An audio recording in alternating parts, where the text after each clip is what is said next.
आता अगोदर ही मी डाळ स्वच्छ मध्ये 3 तांब्या जवळजवळ पाणी घेतलंय पाव किलो डाळीसाठी, कारण आपल्याला त्याच्यात कटाची आमटी पण करायची आहे। तेव्हा या गरम पाण्यामध्ये थोडंसं मीठ टाकून घेऊया आणि थोडी हळद।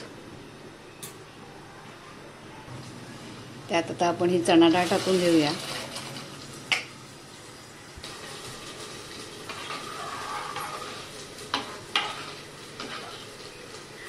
डाळ शिजायला टाकली आहे। आता आपण कुकरच्या 3 शिट्ट्या करून घेऊया।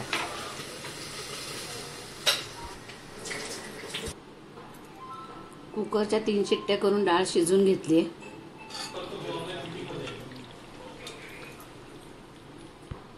आता मी हे डाळ आणि पाणी वेगळं केलंय। हे पाणी आपल्याला कटाच्या आमटीसाठी लागणार आहे। तेव्हा डाळ शिजताना पाणी किती टाकायचं, तर तुम्हाला ज्या प्रमाणामध्ये कटाची आमटी हवी असेल त्या प्रमाणामध्ये तुम्ही डाळीमध्ये पाणी टाका, म्हणजे आमटीसाठी ते पाणी वापरता येईल।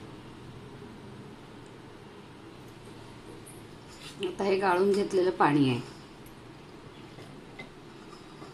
मी 3 तांब्या पाणी पाव किलो डाळीसाठी वापरलं होतं, कारण तेवढी कटाची आमटी आम्हाला पुरेशी होईल।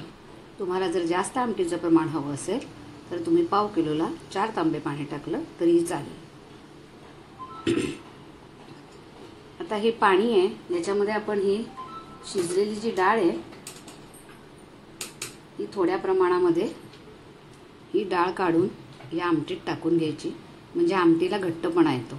तेव्हा ही डाळ काढून मी आमटीत टाकते, म्हणजे काढलेल्या पाण्यामध्ये, आणि ती थोडीशी अशी मोडून घ्यायची, म्हणजे आमटीला दाटसरपणा येतो। तेव्हा ही तयारी झाली आहे कटाची आमटी करण्यासाठी। कटाच्या आमटीसाठी तव्यावरती गुलाबीसर भाजून घेणार आहे। तवा तापलाय, तेल टाकून घेऊया।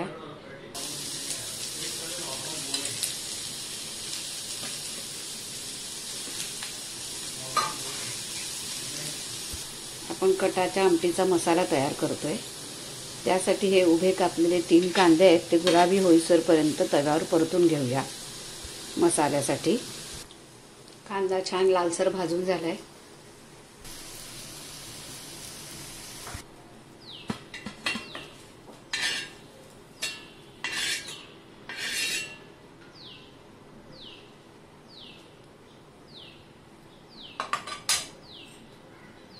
त्याच तव्यावरती खोबऱ्याचे हे तुकडे भाजून घेऊया।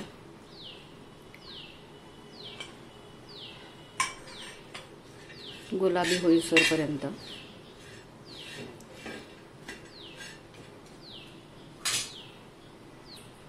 थोडंसं थेंबर तेल टाकूया, जास्त नाही, भाजून घेऊया।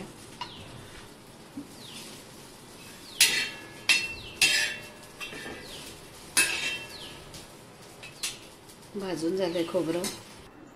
कटाच्या आमटीसाठी लागणारा हा मसाला, 3 कांदे भाजून घेतले, खोबऱ्याचे तुकडे भाजून घेतले, लसूण आहे 10-12 पाकळ्या, आल्याचा तुकडा, 2 पोहा चमचे लाल तिखट, 1 चमचा गरम मसाला।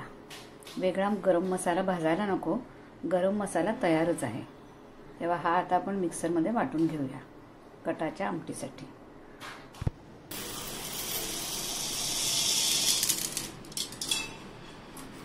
हा मसाला वाटून तयार झालाय कटाच्या आमटीचा।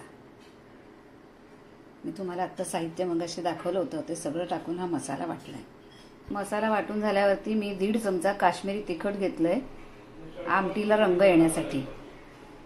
काश्मीरी तिखट। आता कटाच्या आमटीसाठी आपण तेल घेतोय।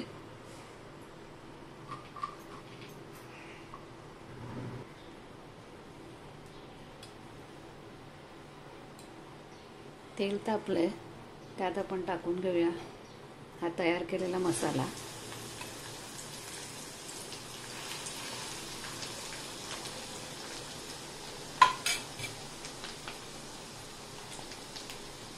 एक चमचा हळद छोटा, आणि हे काश्मीरी लाल तिखट आहे आमटीला रंग येण्यासाठी। याच्यात जिरं मोहरी वगैरे वापरत नाहीत.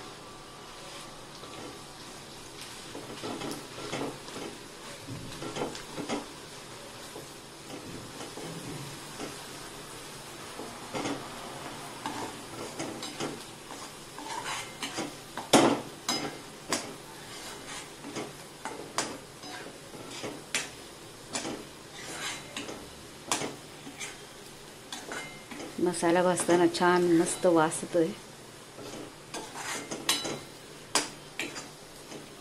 मसाल्याचा छान घमघमाट सुटलाय.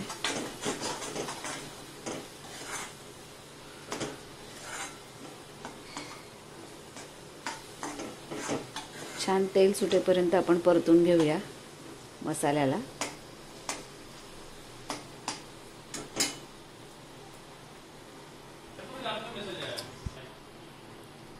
आता याच्यामध्ये बाजरीचं पीठ थोडंसं बाजूला टाकून कोपऱ्यात भाजून घेऊया. चव छान येते.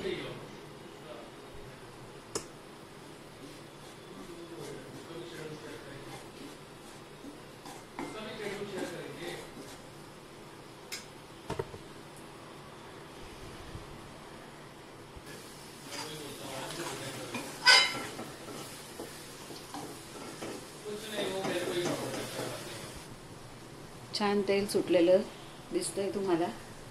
आता हे आपण कटाचं जी आमटी पाणी काढून घेतलंय ते आपण आता त्याच्यामध्ये मसाला ओतून घेऊया.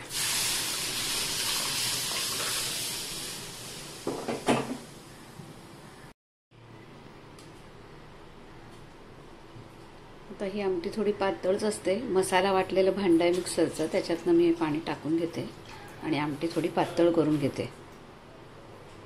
याच्यात आपण चवीप्रमाणे मीठ टाकून घेऊया. आता आमटी 5 मिनिटं उकळू देऊया. त्यात टाकून घेऊया कोथिंबीर. कोथिंबीर तर प्रत्येक पदार्थात लागते, चवीसाठी सुद्धा आणि शोभेसाठी सुद्धा.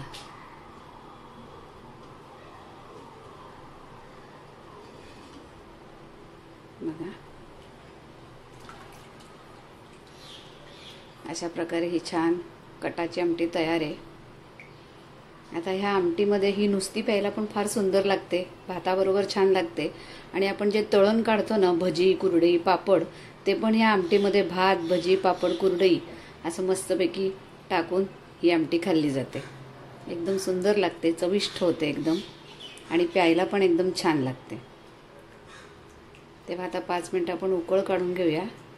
ही अशा प्रकारे कटाची आमटी तयार झाली आहे.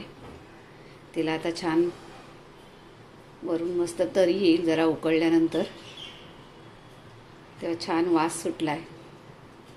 हे प्रमाण घेऊन तुम्ही पण ही आमटी तयार करून बघा, तुम्हाला निश्चित आवडेल. अगदी 2-2 वाट्या घेऊन ही आमटी नुसती सुद्धा पितात, एवढी चव त्या आमटीला असते. आता ही कटाची आमटी तयार झाली आहे. मस्त तरी सुटली आहे, छान वास येतोय. तुम्हालाही वास आला असताना तुम्ही जेवायला बसले असते. एकदम सुंदर वास येतोय.